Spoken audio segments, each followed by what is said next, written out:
आणि आता जातोय पंढरपुरात।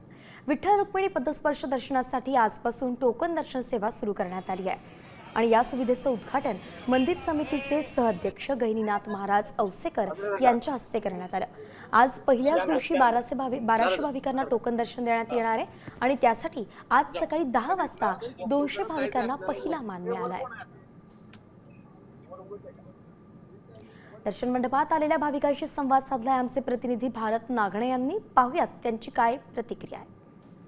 आजपासून प्रायोगिक तत्वावर विठ्ठल रुक्मिणीचं पदस्पर्श दर्शन मिळणार आहे।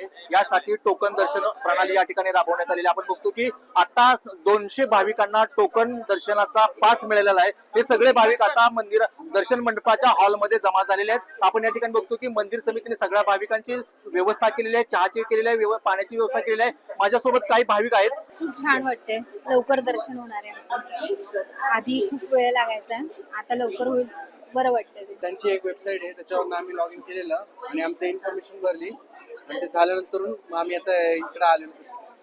आम्ही पैठणहून आलो, पैठणहून येता बातम्या बघितल्या आणि सहज ऑनलाईन केलं तर आमचे 5 जणांचं ऑनलाईन झालं। एकदम छान वाटतंय। असंही रेग्युलर 5 ते 6 तास लागतात, पण आज 1 तासामध्ये दर्शन होतंय, आनंद वाटतोय। पूर्वीचा 15 ते 20 वाऱ्या गेल्यात मी, याच्यानंतर असं मला कधीच शक्य नाही झालं की 1 तासामध्ये दर्शन झालं म्हणून।